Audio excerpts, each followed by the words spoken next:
नमस्कार। आज हमारे विवेकानंद स्कूल के अंदर एक थोड़ा सा परीक्षा के बारे में एक संवाद कर रहे हैं। इसमें किसी प्रकार की आपको प्रशंसा या त्रुटि हो तो उसको आप ज़रूर बताएं। आज हम परीक्षा के बारे में कुछ बच्चों के लिए मोटिवेशनल बातें शेयर कर रहे हैं। इसमें किसी प्रकार से किसी प्रकार की त्रुटि भी नहीं रखते हुए ध्यान में आज हमारे साथी सतवीर जी सिंवर जो परीक्षा के बारे में एक जो पढ़ने वाले बच्चे हैं उसको एक संदेश देना चाहते हैं। मैं सतवीर जी सिंवर से पूछना चाह रहा हूँ कि बच्चे आमतौर पर परीक्षा का नाम सुनते ही बड़े डिप्रेशन में शिकार हो जाते हैं, तो उसके बारे में मैं सर जी से निवेदन करना चाहता हूँ कि इसके बारे में कुछ अपने शब्द रखें। सबसे पहले नमस्कार। चैनल के माध्यम से समस्त भाई बंधुओं को नमस्कार, राम राम। वैसे तो जीवन एक परीक्षा है और इन परीक्षाओं से अपन गुजरते रहते हैं। वैसे बच्चों के जो पढ़ाई का समय है, स्कूली शिक्षा कह लीजिए, कॉलेज शिक्षा कह लीजिए, तो स्कूली शिक्षा में बच्चे इस परीक्षा को बहुत वजन बना बैठते हैं। और वास्तव में परीक्षा होती क्या है? परीक्षा वह एक अपने जीवन का एक समय है, एक पल है, एक क्षण है, जिसमें बच्चा एक अपने आप में वजन बना बैठता है। और परीक्षा से उसे उभरने के लिए बच्चों को ये सोचना चाहिए कि परीक्षा ज़्यादा कोई घबराने वाली बात नहीं है। फेल पास ये मायने नहीं रखता। हाँ, इसमें भाग अपन कितना ले पा रहे हैं, उसमें भागीदारी कितनी निभा रहे हैं, क्या पढ़ा है उसका आकलन करना है अपने को, क्या सीखा है, किस गतिविधि से, कौन सी शिक्षण विधि से हमने किस मायने तक क्या पढ़ रखा है, ये मूल्यांकन करना है। तो बच्चों के दिमाग में हो जाता है फेल हो जाएंगे। फेल वाले कोई विशेष इश्यू नहीं है। बच्चों को ये होना चाहिए कि वास्तव में अपन किस आयाम तक पहुँचे, कहाँ तक पहुँच गए, कौन सा अपन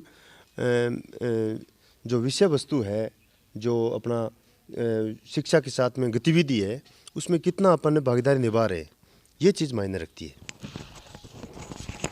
तो सर जी आपने ये बताया, पर लेकिन कहीं कहीं हम देखने को मिलता है कि परीक्षा के समय जो ज़्यादा इंटेलिजेंट बच्चे होते हैं वो घबरा जाते हैं और उसको मतलब मोटिवेशनल करने के बाद भी वो उभरने नहीं पाते।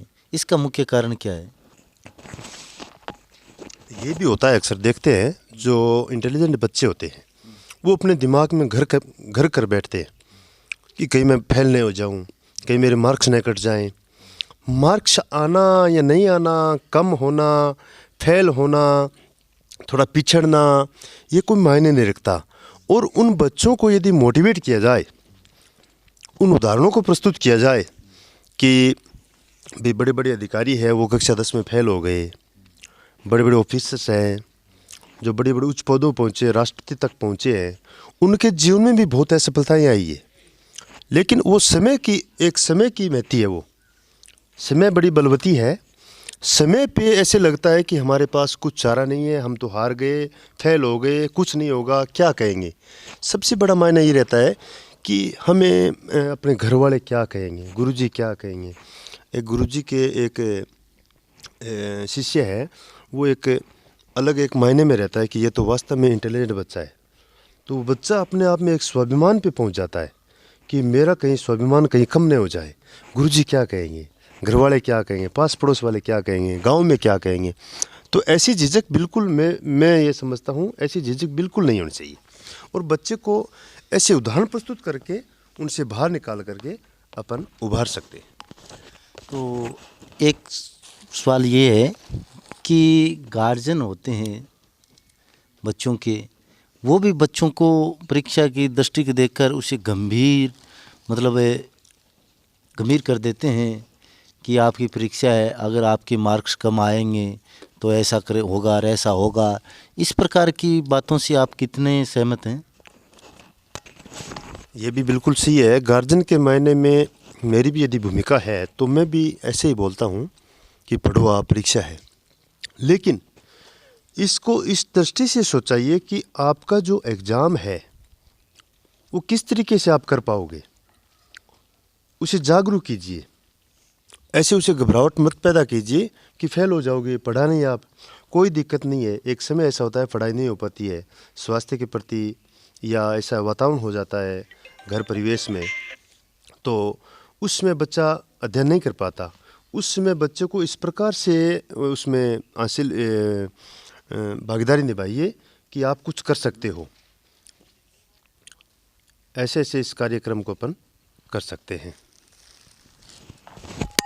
तो आपने सतवीर जी सर की बात सुनी होगी। ये परीक्षा के माध्यम से आज हमारे विद्यालय में परीक्षाएं चल रही है, उसी के ऊपर हमने कुछ परीक्षा के बारे में बताया है। और जो एक परीक्षा है वो बच्चे को परीक्षा की नज़र से पढ़ना चाहिए, न कि ज़्यादा स्ट्रेस लेकर। नंबर कोई लाइफ का फैसला नहीं कर सकती, ऐसा हमारे जो बड़े लोग हैं वो बता रहे हैं, और हमें भी इसे सीखने के लिए मिले हैं कि नंबर एक परीक्षा का जरिया नहीं है, पर लेकिन हमने जो ज्ञान प्राप्त किया है उसको हम कितना अचीव कर रहे हैं, उससे हमें यही आंकना चाहिए कि हमने 60% तैयारी की है और पेपर 100% का है, तो अगर हम 60% तैयारी की है तो हमने कितने अचीव किए हैं, वही चीज़ मायने हैं, न कि किसी प्रकार का परसेंटेज ध्यान में रखना है। अब मैं सतवीर जी सर से पूछना चाहता हूँ कि आगे नमस्कार, जय हिंद, जय भारत।